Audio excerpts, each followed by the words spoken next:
دویم نمبر دی وایي خضر حیات صاحب ګوره ما دعوه ورکړه ما ورته رسول الله صلی الله علیه وسلم دنیایي مرګ نه وروسته په جسد عنصري سره په خپل قبر مبارک کې حیات دی ده څه وویله د پړپړې ته وګوره یقین وکړه چې په خپله بې نه پوهېږي نیمه घंटे کوئی لیکلی نه شو مشورے وہی ہمارا جواب دا وی کہ کوئی میت اپنی زمین الگ کوئی میت کی زما استاد باس نه حیات النبی صلی الله علیه وسلم کے واسطے تو ولې تقدیر موضوع نه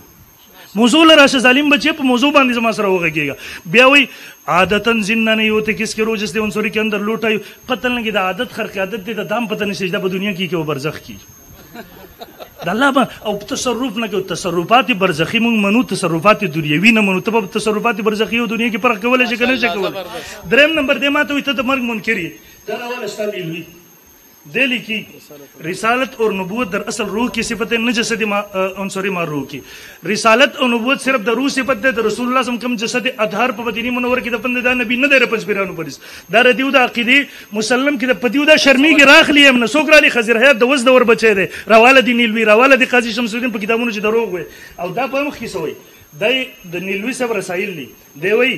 صفحہ نمبر 99 باندې ردی جلد نمبر 1 دی دیوی نبوت در دیوی معلوم ہوا کہ در حقیقت نبوت روح کی صفت ہے روح مال جسدی کی نہیں دا نبی چې دی دا روح دی جسد نه دی بیاوی نبوت در اصل روح کی صفت ہے روح مال جسدی کی نہیں دا جسد د سره شریک نه دی او بیا سوی نیلوی صاحب په خپل وی په روح باندې سره مرګ ناراضي نبی چې د دې په نسبت باندې هغه روح دی انسان هغه روح دی جسد نه دی او په هغې باندې سره مرګ ناراضي نیلوی صاحب په خپل کتاب کې لیکي د مرګ منکر زه یم که ته خپل مسلک درته نه دی معلوم دلته راغلی